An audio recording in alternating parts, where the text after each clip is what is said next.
Good day everyone, I am Faye Labingon and I'm going to discuss about you the topic government peace treaties with Muslim Filipinos. And now let's begin. Government peace treaties with Muslim Filipinos. The Mindanao conflict is identified to have roots from the time Spain arrived in the country in the 16th century. When Islam was slowly but steadily spreading in the islands from the southern Mindanao, the Christianized Muslims from the island groups of Luzon and Visayas were pitted against the Muslim Filipinos in Mindanao by the Spaniards. So, the Mindanao conflict ay tinukoy na nagugat mula nang dumating ang Espanya sa bansa noong ika-16 na siglo, nang ang Islam ay dahan-dahan ngunit patuloy na lumalaganap sa mga isla ng Timog Mindanao. Ang Kristiyanong Muslim mula sa mga grupo ng isla ng Luzon at Visayas ay kinalaban ng mga Kastila, ang mga Muslim na Pilipino sa Mindanao. The latter referred to the Muslim as Moro, a Spanish term for the Muslim that occupied Spain in the 8th century. Spain ceded the Philippines to the United Kingdom states in 1898, an essential point of the Muslim struggle, as they argued that in the 3 centuries of the Philippines under Spain, they share neither culture nor experience of Catholicized Luzon and the Visayas. So, yung mga Muslim ay tinawag sila bilang isang Moro. It is an Spanish term para sa mga Muslim na sumakop sa Espanya noong ika-8 siglo. So, ipinagkaloob ng Espanya ang Pilipinas sa Estados Unidos noong 1898. Isang mahalagang punto ng pakikibaka ng mga Muslim dahil pinagtatalunan nila na sa 3 siglo ng Pilipinas sa ilalim ng Espanya, hindi sila nagbabahagi ng kultura o karanasan ng Katolikong Luzon at Visayas. The Americans were more successful in subjugating the Muslims and created the Moro province to integrate Muslims into the rest of the country, but they concentrated the powers of the state to the Christianized elites of Luzon, leaving out the Muslim of the South in the whole project of nation building while initiating the steady stream of Christian migration to Mindanao through a resettlement program. So, the resettlement it is a process of moving people to different places to live. Ang mga Amerikano ay matagumpay sa pagsakop sa mga Muslim at nilikha ang Moro province, which is we all know that Moro is what we call Muslim. So ginawa yung Moro province upang isama ang mga Muslim sa ibang bahagi ng bansa. Ngunit itinuon nila ang mga kapangyarihan ng Estado sa mga Kristiyanong elite ng Luzon na iniwan ng mga Muslim sa Timog sa buong proyekto ng pagbuo ng bansa habang pinasimulan ng tuloy-tuloy na pagdaloy ng mga Kristiyano sa Mindanao sa pamamagitan ng programang resettlement. As the Philippines was granted independence in 1946, political power was institutionalized under the Christian majority. Tension soon arose between the Christians and the Muslims when the government adopted the U.S. resettlement program, resulting the substantial movement of different groups to Mindanao. The influx of resettlers led to a fight for land and resources of the region, increasing animosity among Christian resettlers, non-Christian groups, and the Muslim. Nang ang Pilipinas ay nabigyan ng kalayaan noong 1946, ang kapangyarihan ng pampulitika ay na-institutionalize sa ilalim ng karamihang Kristiyano. Hindi nagtagal ay nagkaroon ng tensyon sa pagitan ng mga Kristiyano at mga Muslim nang pinagtibay ng gobyerno ang programang resettlement ng US, na nagresulta ng malaking paggalaw ng iba't ibang grupo ng Mindanao. Ang pagdagsa ng mga resettlers ay humantong sa isang pakikipaglaban para sa lupain at mga mapagkukunan ng rehiyon na nagpapataas ng puot sa mga Kristiyanong resettlers, mga di-Kristyanong grupo at mga Muslim. Dumako naman tayo sa separatism or Muslim nationalism. So, ang Muslim nationalism was first expressed to the Moro independence movement, founded in 1968 as a reaction to the controversy of the Jabina massacre of Moro army recruits by the Philippine Armed Forces in the same year. This event is an important turning point because it fueled significant issues within and outside the country. Separatism or Muslim nationalism ay unang ipinahayag sa pamamagitan ng Moro Independence Movement. So dito, bakit nga ba nagkaroon ng issues within and outside the country? So, the Moro recruits thought they were training for the army, only find out that they were to be sent to Sabah, Malaysia, para magbigay ng gulo since the Philippines claimed the said territory. The Moro recruits were massacred, which naging dahilan ng paggalit ng mga Moro sa Pilipinas at Malaysia, who later on would fund the Moro National Liberation Front or MNLF, formed in 1972 by students and politicians and aimed at the creation of the Bangsamoro Republic. In the same year, martial law was declared by President Ferdinand Marcos, which heightened the tensions further and led to the MNLF War in 1973 to 1977. So more than 13,000 people died while more than 1 million fled their homes. So grabe ang dictatorship ni Marcos na halos nagsimula ng digmaan at gumugol ng $1 million sa isang araw upang pigilan ang rebelyon. So, dito siguro naubos yung pera ng Pilipinas. Char. Isang pinansyal na pag-ubos sa pondo ng gobyerno. Naging militarisado ang Mindanao habang ang mga Muslim ay hiwalay sa estado. So, ang mga gastos sa digmaan at panlabas na intervention ay nagpilit sa magkabilang panig na sumang-ayon sa usapang pangkapayapaan noong 1975. The first attack of the MNLF under the leadership of Nur Miswari in 1972 was met with a military response by the Philippine government. The MNLF was quick to seek the support of the international community, mainly the Organization of the Islamic Conference or OIC, a bloc of Islamic countries. In 1974, tinanggap ng OIC ang mga delegado ng MNLF na umapela para sa pagkilala at pagsuporta sa kanilang pagnanais para sa kalayaan. So, kinilala nila ang pakikibaka ng MNLF para sa kalayaan sa pamamagitan ng pagpayag sa grupo na maging observer status sa komperensya habang ang mga miyembro ng OIC ay nagbanta sa gobyerno ng Pilipinas na may ilang disadvantageous action kung hindi ito magkikipag-ayos at kung ang isang kasunduan sa kapayapaan ay hindi matatapos. Sa negosasyon ay muling binabalangkas ng OIC ang tunggalian sa pamamagitan ng Joint Communique. So, were the organization called a political and peaceful solution within the framework of the national sovereignty and territorial integrity of the Philippines, which is this called appear to have the balance. The recognition of the OIC gave the MNLF and its independence aspiration a while back. Bakit kasi hindi na lang sila magkasundo at marami pa kasing sinasabi? Charot. The formal talks mediated by the OIC Committee of Four, which is Libya, Saudi Arabia, Senegal, and Somalia, happened in Jeddah in January 1975. Ang mga sumunod na pagpupulong ay nagresulta ng paglagda ng Tripoli Agreement sa Libya noong 23 Desyembre 1976. So, ang mga kasunduan ay nagsasaad ng mga kaayusan sa tigil putukan at mga tuntunin ng kasunduan sa kapayapaan, gayon din ang autonomy para sa 13 na mga lalawigan sa Mindanao. na nasangkot sa pag-agree.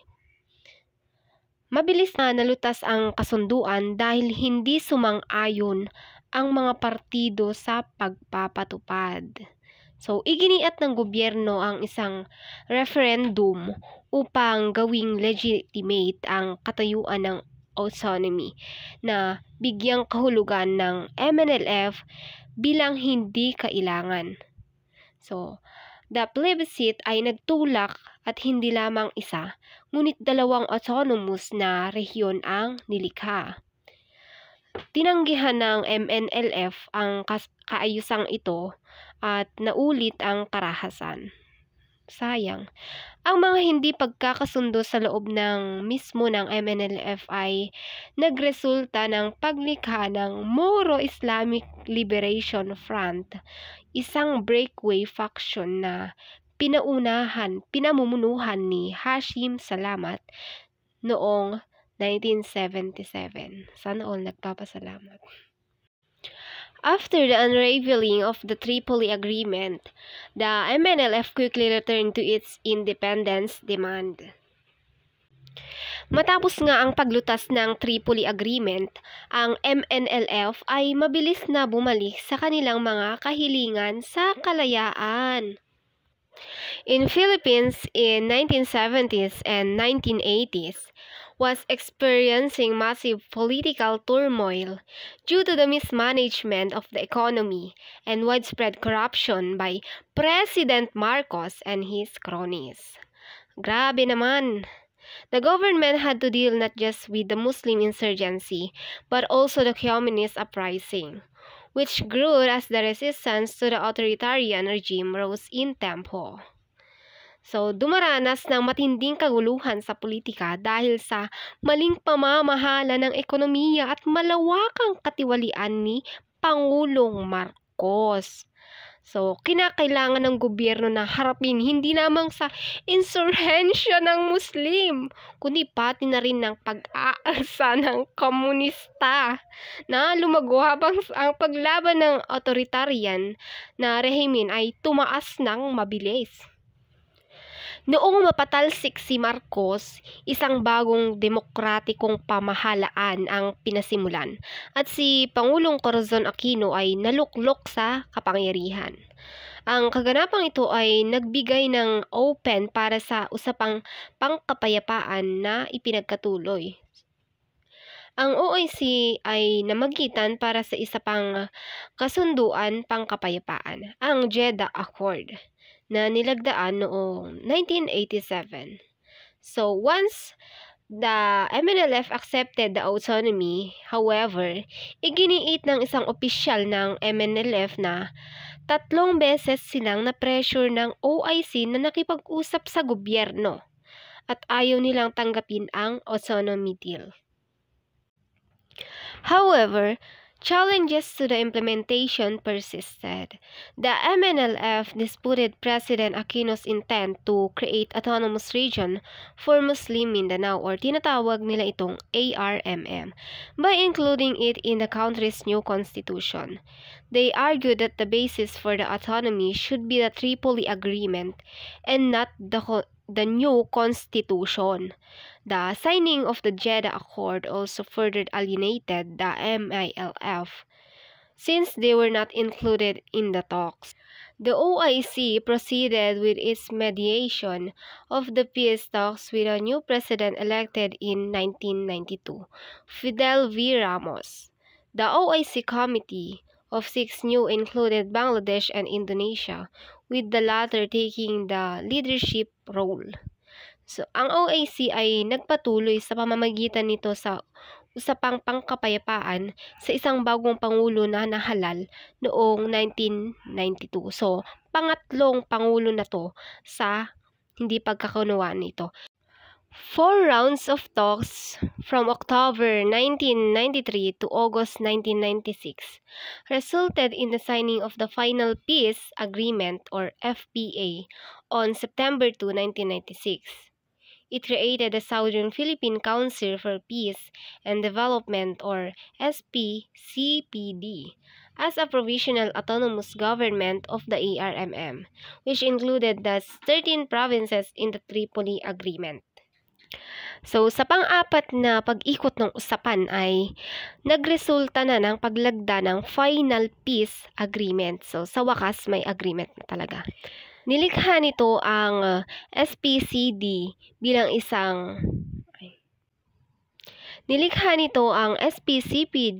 isang pansamantalang autonomous na pamahalaan ng ARMM na kinabibilangan ng 13 provinces sa Tripoli Agreement. So, saan galing yung 13 provinces? Syempre, galing yun sa Mindanao.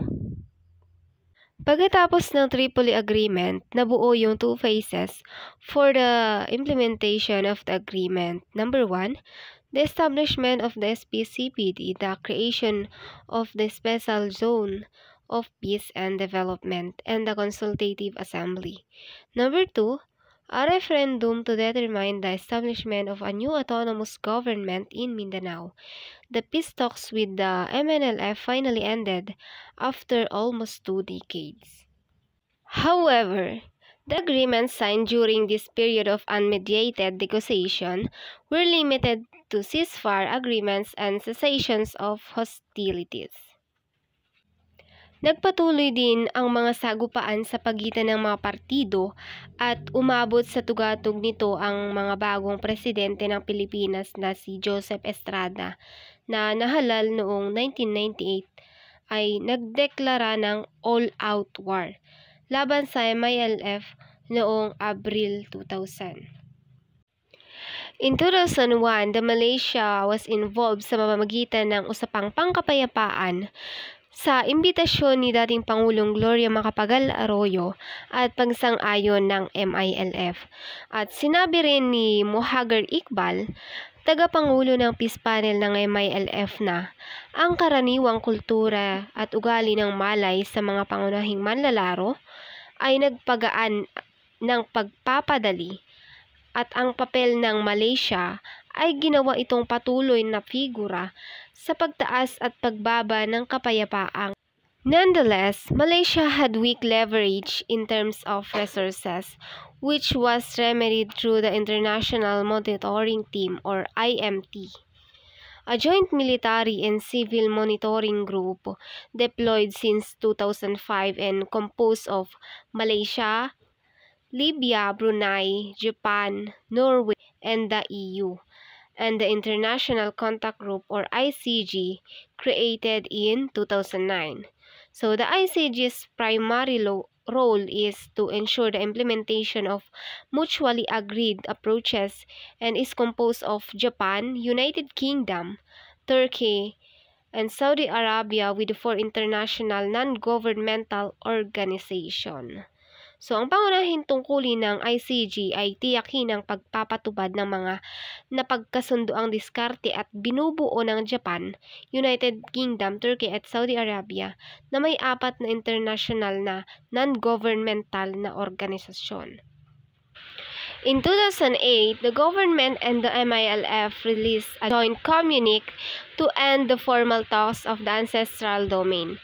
A Memorandum of Agreement of Ancestral Domain or MOA-AD would call for a referendum for about 700 villages in Mindanao to decide if they wanted to join the Muslim homeland. Christian local officials in Mindanao challenged the MOA-AD and asked the Philippine Supreme Court to block the signing of the agreement.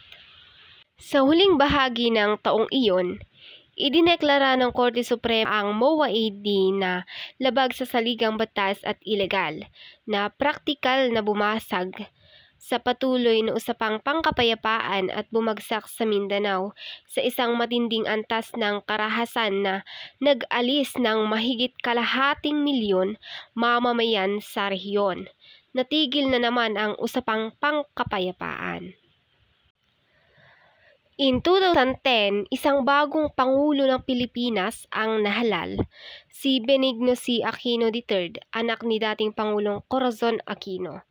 Sinimulan niya ang exploratory talks sa MILF noong 2011 at nagpatuloy ang usapang pangkapayapaan sa Malaysia na namagitan muli. October 15, 2012, the parties signed the Framework Agreement on the Bangsamoro or FAB, a significant breakthrough in the 16 years of negotiation. So, grabe yung usapan nila na umabot ng 16 years at ilang presidente na rin ang dumaan. So, the agreement called for the creation of a Bangsamoro government, which would allow Filipino Muslims the authority to regulate on their own. Ang sumunod na paglanda sa pagmulad tungo sa pagsasapinal ng iba pang mga tuntunin ng kasunduan, lalo na ang mga annexes sa transitional arrangements and modalities, revenue generations at wealth sharing, power sharing, normalization at Bangsamoro waters and zones of joint cooperation. March 27, 2014, the Comprehensive Agreement on the Bangsamoro or CAB was signed by the parties, which included the plans to establish a new autonomous region to replace IRMM. So, upang likhain ang Bangsamoro Autonomous Region, isang Bangsamoro Basic Law ang iminungkahi sa Kongreso, ngunit ito ay nabigo na makakuha ng traksyon at nalugmok sa Kongreso nang maganap ang insidente sa Mama Sapano noong Enero 2015.